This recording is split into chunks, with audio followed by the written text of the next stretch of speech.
निराह वान कृणोतन सम वरत्रा दधातम स्विच्छा हा अवत मुद्रणम वयम सुषे कमनु पक्षितम।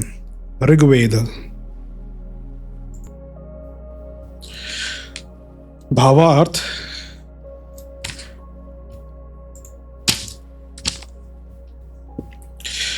भूमि पर पेट पालन करने वाला किसान होता है, अतः समाज में उसको श्रेष्ठ स्थान मिले।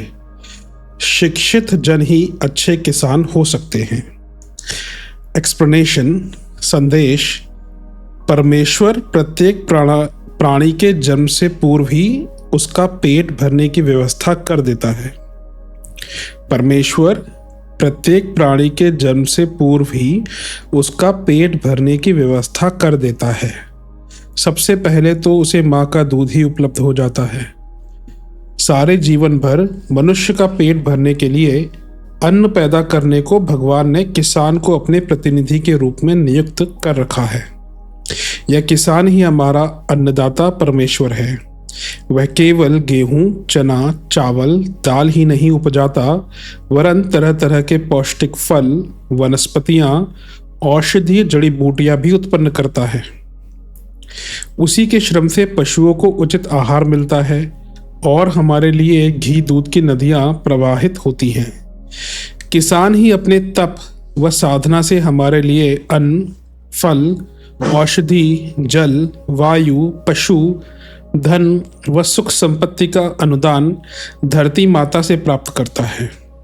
वही हमारी प्राण शक्ति है, जीवन धार है, प्रजापालक है। उसका स्थान किसी भी रूप में भगवान से कम नहीं है। उसके सहयोग के बिना तो संसार का कोई भी कार्य नहीं हो सकता। भूखे भजन न होए गोपाला। उस किसान को समाज में सर्वश्रेष्ठ स्थान मिलना चाहिए। राजा जनक ने स्वयं खेत में हल चलाकर कृषक की गरिमा को बढ़ाया था। पर आज की व्यवस्था में सबसे अधिक शोषण किसान का ही हो रहा है। राजनेता, अधिकारी, व्यापारी सभी संसार की समस्त सुख सुविधाओं को अपने ही कब्जे में रखने में उलझे रहते हैं और हाड़ तोड़ मेहनत करने पर भी किसान स्वयं अपना पेट भी नहीं भर पाता। यह सब क्यों हो रहा है? क्यों हम मर्यादाओं का, नागरिक कर्तव्यों का पालन करने में अनिच्छा प्रदर्शित करते हैं? सच तो यह है कि आज हमारे विचार दूषित हो गए हैं। स्वार्थ, माया, मोह, लोभ के पर्दों के पार हम कुछ भी नहीं देख पाते। लीडर, मेंटोर, जिनको पहले के ज़माने में ब्राह्मण की उपाधि दी गई थी, इट्स अ डेजिग्नेशन, स्वयं ही स्वार्थ में अंधा होकर पतित हो गया है। वह समाज को जागृत करने, कर्तव्यनिष्ठ बनाने के महती दायित्व को भूल गया है। इसी से किसान की भी दुर्दशा हो रही है। वह भी चारों ओर व्याप्त भौतिक साधनों की चकाचौंध से भ्रमित होकर उसकी अंधी दौड़ में सम्मिलित होने को लालयत हो रहा है। वह भी दूसरों की देखा देखी श्रम से जी चुराने लगा है और काहिल व कमज़ोर होता जा रहा है। उसकी प्रतिभाएं कुंठित होती जा रही हैं। वह अपने विवेक का प्रयोग भी उचित रीति से नहीं करता, जिससे उसके शरीर, मन व बुद्धि की सक्रियता में, प्रखरता में कमी आती जाती है।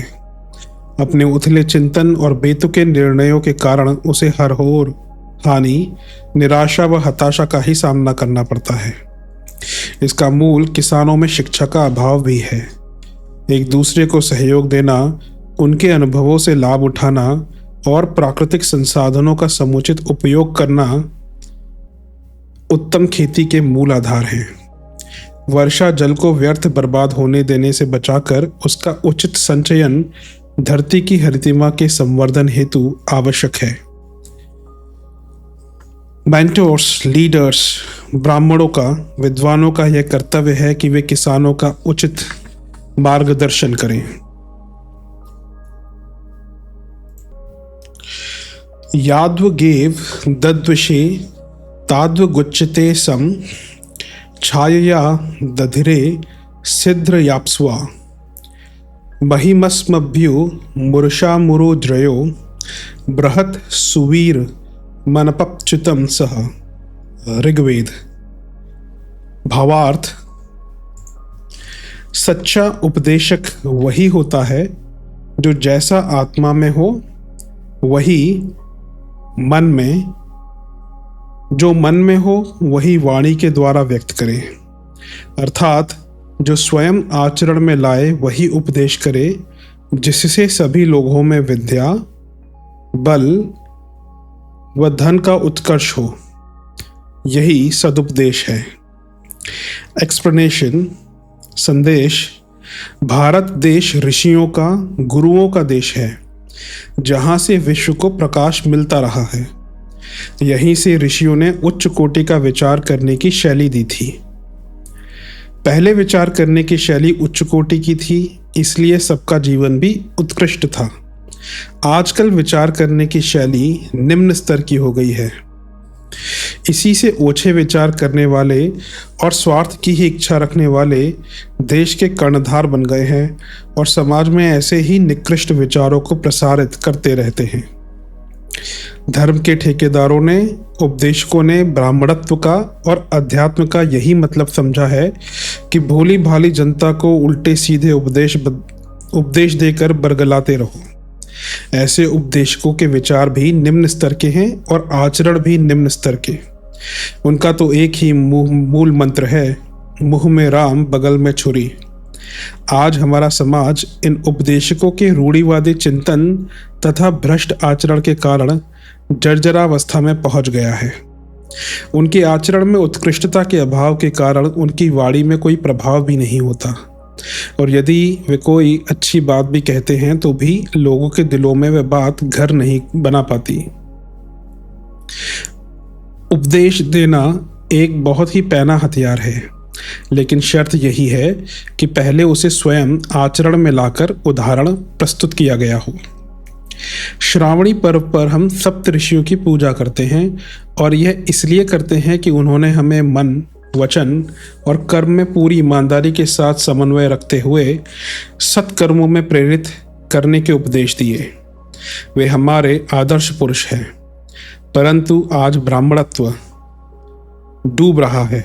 As I have explained in previous slides, ब्राह्मणत्व एक अवस्था है चेतना की, हायर ऑर्डर थिंकिंग की top most. It is not that you belong to a certain family and you become a Brahman. It's more of a designation which has to be earned through your deliverables with evidences. It's more of a leadership role and a mentor as per Vedas. ऐसे में हम सभी पर ऋषि परंपरा के पुनर्जीवन की जिम्मेदारी है। अपनी कथनी और करनी में एक रूपता लाने की आवश्यकता है।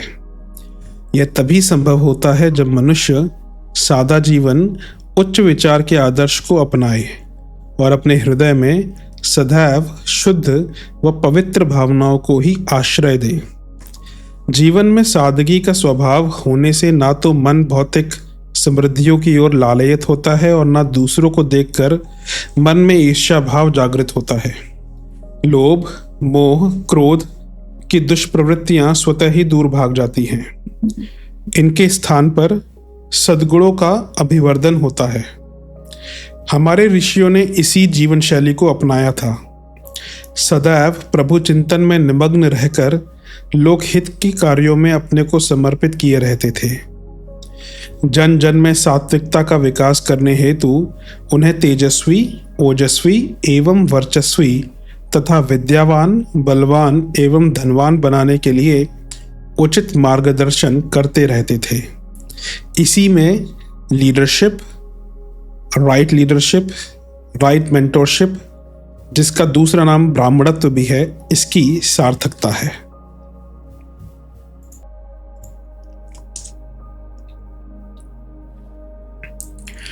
नरा शंसः सुषूदतीमं यज्ञ मदाभ्य कविर्हि मधुहस्तयः।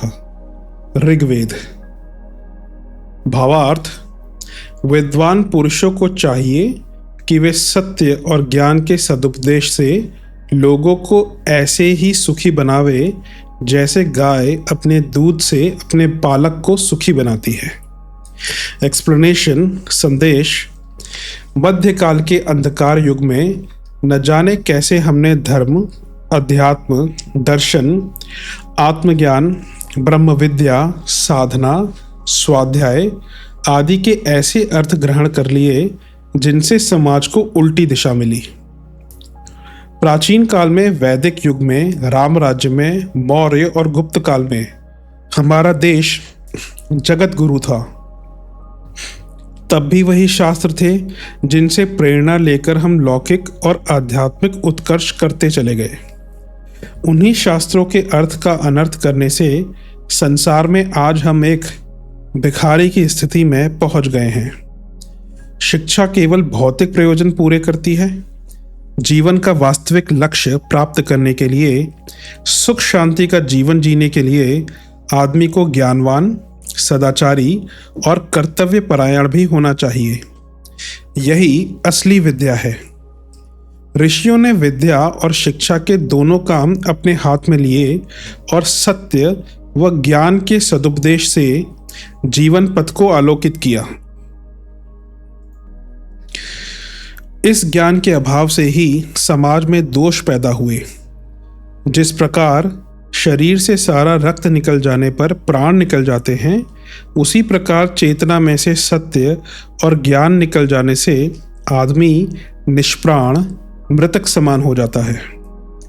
ऋषि उसे कहते हैं ब्राह्मण। As I'm explaining again, Brahman is not by caste as per Vedas. It is by your leadership style.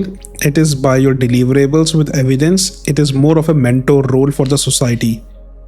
ब्राह्मण उसे कहते हैं, ऋषि उसे कहते हैं, ब्राह्मण उसे कहते हैं जो समाज व संस्कृति का दर्द समझता हो। ये एक और आर्टिफैक्ट है to call yourself to be a rishi और अ ब्राह्मण। सत्य और ज्ञान के सदुपदेश से समाज की विकृतियों को दूर करता हो। परशुराम ने ऐसे समय में माला खूंटी पर टांगकर फरसा उठा लिया था to bring change in the society. Guru Gobind Singh ने एक हाथ में माला और एक हाथ में भाला का नारा दिया था। उन्होंने कहा कि यदि मुक्ति का मार्ग है, उन्होंने कहा कि यही मुक्ति का मार्ग है। उन्होंने सिखों के माथे पर माला बंधवा दी और कहा, तलवार चलाओ, राष्ट्र संस्कृति की रक्षा करो। यही सच्चे ऋषि का धर्म है। ऑल्सो व्हेन आई से परशुराम जी ने ऐसे समय में माला खूंटी पर टांग कर फरसा उठा लिया था। बाय फरसा it does not mean he killed many people as been said in the history. It was more about changing their mindset from X to Y and not he killed anyone। वो कहने का तरीका है एक। यही सच्चे ऋषि का धर्म है। शिक्षा मनुष्य के विकास की एक महत्वपूर्ण प्रक्रिया है। इसका उद्देश्य मनुष्य का ऊर्ध्वगामी विकास करना है। यह उसके संपूर्ण व्यक्तित्व को विकसित करती है। स्वामी विवेकानंद जी ने कहा था, जो शिक्षा साधारण व्यक्ति को जीवन संग्राम में समर्थ नहीं बना सकती, जो मनुष्य में चरित्र बल, परहित भावना तथा सिंह के समान साहस पैदा नहीं कर सकती, क्या वह भी कोई शिक्षा है? Let me repeat that. Swami Vivekananda ji ने कहा था, जो शिक्षा साधारण व्यक्ति को जीवन संग्राम में समर्थ नहीं बना सकती, जो मनुष्य में चरित्र बल, परहित भावना तथा सिंह के समान साहस पैदा नहीं कर सकती, क्या वह भी कोई शिक्षा है? जिस शिक्षा के द्वारा जीवन में अपने पैरों पर खड़ा हुआ जाता है, वही सच्ची शिक्षा है। वास्तव में हमें ऐसी शिक्षा की आवश्यकता है जिससे चरित्र निर्माण हो, मनुष्य की मानसिक शक्ति बढ़े और वह स्वाभिमान के साथ स्वावलंबी भी बने। हमारे विद्वानों और ब्राह्मणों को भारत के प्राचीन गौरव और अपनी संस्कृति की गरिमा का पुनरुत्थान करने के लिए जन स्तर पर या व्यक्तिगत रूप से जैसे भी संभव हो शिक्षा के इस सार्थक स्वरूप को पुनर्जीवित करने के लिए ठोस प्रयास करने चाहिए। यही अस्तो मा सद्गमय की मूल भावना है। यही शिक्षक का, उपदेशक का सच्चा धर्म है। विद्वानों व ब्राह्मणों, लीडर्स एंड मेंटर्स को इसी पथ पर चलकर समाज को सुखी बनाने का दायित्व निभाना होगा।